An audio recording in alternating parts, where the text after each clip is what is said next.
All the banking tools you need to help keep your growing business growing. First Southern Bank. Investing in you since 1907. For loan rates and more, visit firstsoutherngA.com. Member FDIC, Equal Housing Lender.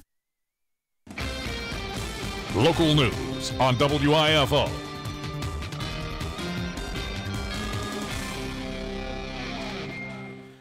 It's time now for a look latest in local news. In the news, a reminder about tonight's public meeting at the Coastal Pines College Auditorium, as the issue of coal ash will be the hot topic, and on hand will be representatives from the Corps of Engineers, along with the EPD, along with representatives from Republic.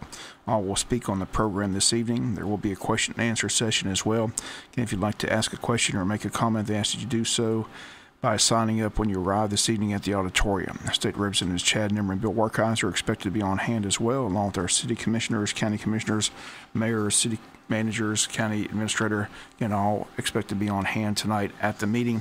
Gets underway tonight between 7 and 9 p.m. If you can't make it, again, WIFO-FM will have a full report on our local news this Thursday and Friday. Again, the issue is the proposed rail yard at the landfill, as Republic is proposing to build the rail yard at the landfill to haul coal ash into the landfill.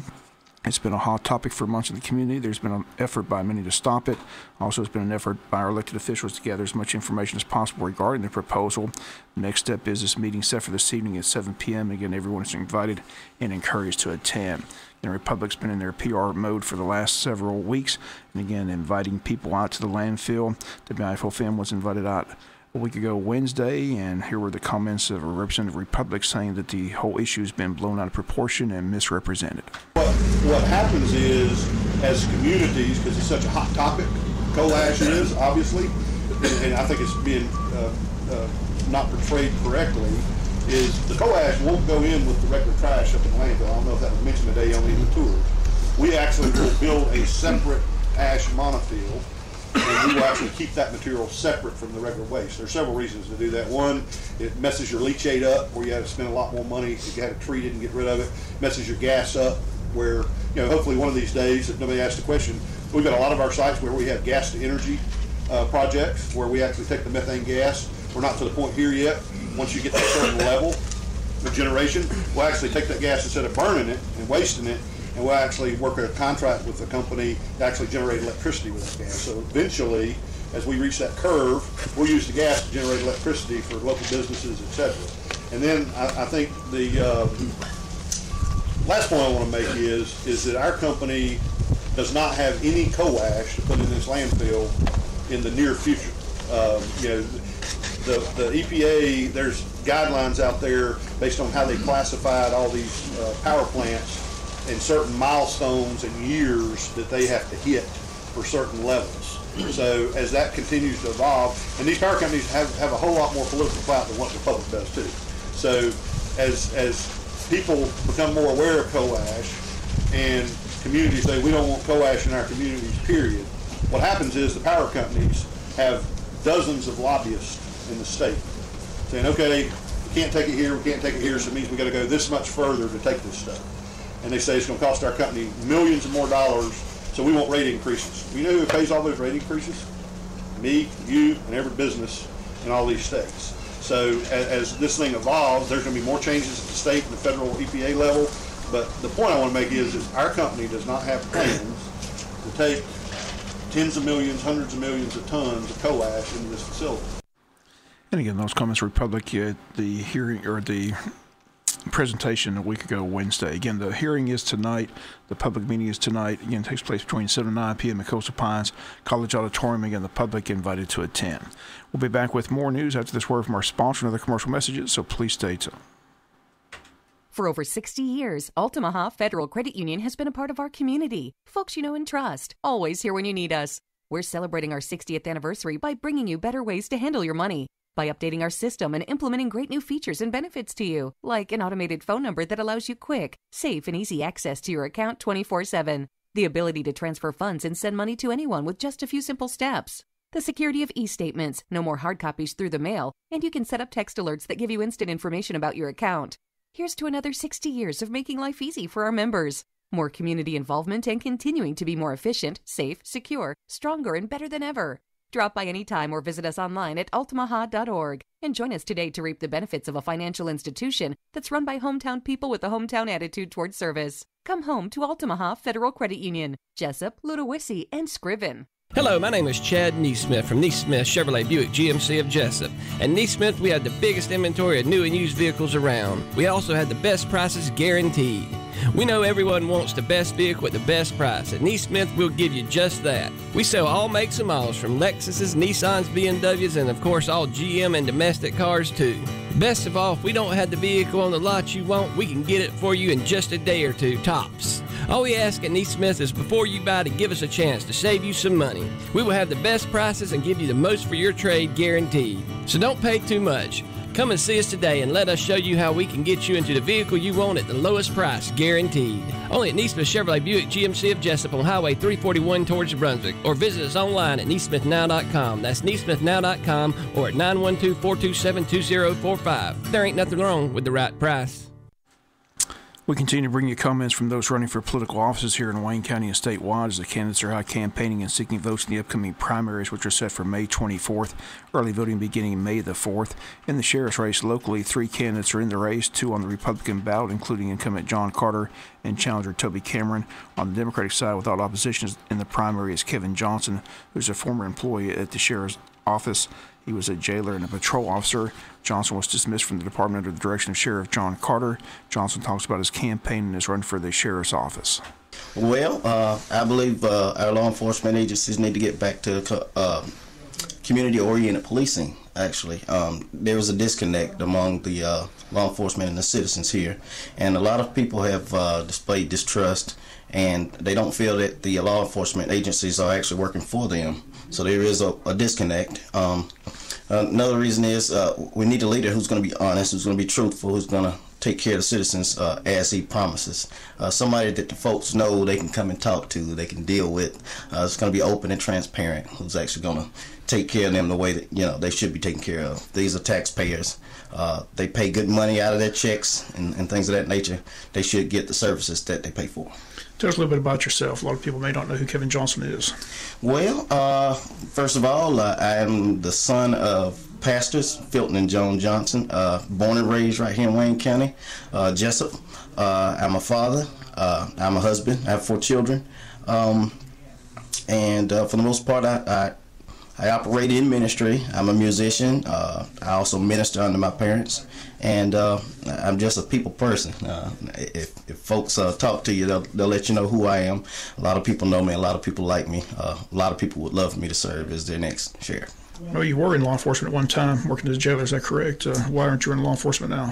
Well, actually, I worked under the direction of the current sheriff, John Carter, a little over 2 years as a jail deputy, and I was transferred to patrol. So I worked from 2006 to 2013 under his leadership. Unfortunately, some circumstances did come up, some things did transpire, and as a result of those, I'm not here in law enforcement. I will say, just to defend my own self, that there were no moral violations. There were no lawful violations. There were no violations. My take is if you don't fit in, sometimes it's best to just get out, and unfortunately, I'm out. Well, you were dismissed, is what they tell us. So the question is, why were you dismissed? If there weren't any violations. Well, again, and I would just say that as far as I'm concerned, there were no violations, there was nothing on my part that would excuse me from the job. What was mentioned and what is on paper is policy violations. Now, I will say this, and I'll leave it at that, that facts are not always the truth. It is on paper, and we say this in law enforcement: if it's not on paper, it didn't happen. But I will also say that facts are not always true. We'll hear more from Kevin Johnson on Thursday's newscast as he talks about some of the things he'd like to do if he's elected sheriff of Wayne County. Johnson was terminated from employment with the Sheriff's Department back on March 27th of 2013. Again, he appealed that termination in front of the grievance committee. We've got a copy of the Grievance Committee's response, they state, after the investigation, we, the Wayne County Grievance Committee, have examined all written documentation and video pertaining to the termination of Kevin Johnson. We feel the county was justified in their action and uphold the termination. That was signed by the chairman, Clifford Davis, and members Sybil Lynn and Calvin Hayes. We've requested an open records request to find out the reasons why he was terminated. We have that information. We'll report that on Friday's newscast here on Big Dog Country FM 105.5. Another contested race in Wayne County is the office of coroner. Incumbent Jay Fulton has opposition from Jennifer Deal, who WIFO-FM caught up with on Tuesday to get her comments about her candidacy for the coroner position in Wayne County. I have decided to enter this race because I feel that I am qualified. I am a nurse. I've worked in the emergency department. It's always been an interest of mine. Interested in medicine, and so I felt like now's a good time to do it. For those who may not know who Jennifer Deal is, tell us a little bit about yourself, your family. Did you grow up here, things like that? I was born and raised in Wayne County. Been here basically all my life. I have 2 children, 1 grandson. Family's here, lots of friends here. It's home. Want to serve everybody, so I'm running. Okay, well, the primary is in May 24th today. You run against an incumbent. They say it's always hard to beat an incumbent. So what's your strategy going to be, and how do you get out to meet all the people in Wayne County, because it is a countywide vote? I will be out door to door, signs, posters, emails, all that good stuff. I do have the medical background. I did graduate with my bachelor's degree in nursing. So, I've dealt with patients day in, day out. I think every patient is an investigation, because it's up to the nurse, the doctor, to put the clues together, figure out what's going on, and coroner's basically the same thing. Okay, we'll follow the campaign closely. Wish you the best of luck. Thank you. And once again, those comments, Jennifer Deal running for coroner against the incumbent Jay Fulton. Once again, the primary date is May 24th. 3 contested local races in the county. The third is that of clerk of court, Eloise Dalton, the incumbent being opposed by both Frances Yergin and Pat Divney. All 3 of those ladies running on the Republican ballot. Another election that's right around the corner, with early voting beginning Monday, running through Friday of next week, with the election date Tuesday, March 29th, is that runoff in District 4 in the school board race between Sharon Daniels and Candace Gilbert. Again, the early voting begins Monday at the registrar's office inside the Wayne County Courthouse. All District 4 voters are encouraged to get out and vote in this important position on the Wayne County Board of Education. 4 candidates entered the race. Only 2 remain on the ballot on Tuesday, March 29th. Again, the candidates are Candace Gilbert and Sharon Daniels. The winner will join the current members of the board and complete the 5-member board, which has been at 4 members since the resignation of Dick Woodard. We'll be back with some final news notes after this word from our sponsor or the commercial messages, so please stay tuned.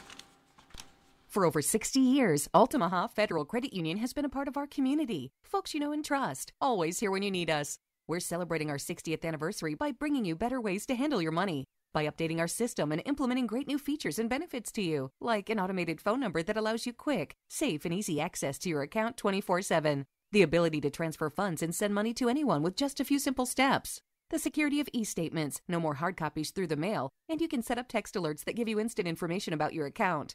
Here's to another 60 years of making life easy for our members. More community involvement and continuing to be more efficient, safe, secure, stronger, and better than ever. Drop by anytime or visit us online at altamaha.org and join us today to reap the benefits of a financial institution that's run by hometown people with a hometown attitude toward service. Come home to Altamaha Federal Credit Union, Jesup, Ludowisi, and Scriven. Advanced Healthcare Center and Spine Institute in Jesup is your complete wellness clinic, serving Wayne County and the surrounding area for over 25 years. Advanced Healthcare combines excellent medical, chiropractic, physical therapy, acupuncture, and massage therapy providers working together as a team to get you well and enjoying life as soon as possible. They have state-of-the-art diagnostic and treatment options on site, including digital x-rays, ultrasound, nerve testing, durable medical equipment, laboratory, and much more to properly diagnose and treat your condition effectively. They accept most all major insurance plans, motor vehicle and workman's comp injury cases, and provide same-day appointments for your convenience. Advanced Healthcare specializes in the treatment of spinal pain, arm and leg pain, joint and arthritis pain, and headaches. Medically supervised weight loss with genuine HCG tablets or prescription medications are available as well. Your health is their business. Advanced Healthcare and Spine Institute in Jesup, Health for Life. Final notes in the news. Bike riders from across the country arriving in Wayne County this weekend for a 2-day Southern Pride Ag Ride sponsored by the Wayne County Board of Tourism, City of Scriven, and the Wayne County Young Farmers. Riders can choose to ride Saturday or Sunday or both days and can choose to ride 23, 48, 62, or 106-mile rides. Again, the riders will be in town the same weekend of the Dogwood Festival. Registration is $35 for individual rides, $60 for both days. Both events feature post-ride meals and T-shirts are guaranteed for only pre-registered riders. Registration available online. Also, you can contact the Wayne County Board of Tourism. The number is 427-3233. Scriven City Hall at 579-2211 or the Tourism Board website at waynetourism.com. Congressman Buddy Carter announces an office day in Wayne County. Representative from his office will be in Jesup on Monday, March 21st from 2 to 4 p.m. at the Wayne County Industrial Development Authority building at 261 West Plum Street in Jesup. Again, a representative from Congressman Buddy Carter's office will be in Jesup to meet with anyone who needs assistance with the federal agency during an upcoming Congressional Day office. Judge Seymour will be available on Monday in Jesup. Carter says he hopes citizens throughout the district find the day offices convenient and useful. He says we're ready to assist you and hope residents of Wayne County will stop by and see Judd with any issues, concerns, or ideas they may have. Again, the Congressional Day office set for Monday, March 21st, 2 to 4 p.m. at the Wayne County Industrial Development Authority building at 261 West Plum Street in Jesup. And Wayne Memorial Hospital's Barbecue for a Cure tickets still on sale until tomorrow, March 17th at the hospital. And just in time for your Easter weekend, the hospital will be hosting the 4th annual event on Thursday, March 24th to benefit the local American Cancer Society's Relay for Life event. Tickets are on sale until tomorrow, March 17th. Options include Boston butts for $25 or a slab of ribs for $20. Tickets must be purchased in advance. Cash and checks are acceptable. For the public's convenience, ticket holders will pick up their items the day of the event in a drive-through fashion. They can follow signs off Memorial Drive, enter the rear parking area of the hospital's annex building. Volunteers will greet the ticket holders and load the purchase items into the vehicles. Ticket holders may want to bring in an empty cooler for easy and neat pickup. Pickup time is 3 p.m. to 6 p.m. the day of the event, Thursday, March 24th. If you're interested in purchasing tickets, again, call 530-3118, again, before tomorrow, March the 17th. That's going to do it for latest in local news. Sports can join in a few minutes. Bob Morgensen, have a great day. You've been listening to local news on WIFO.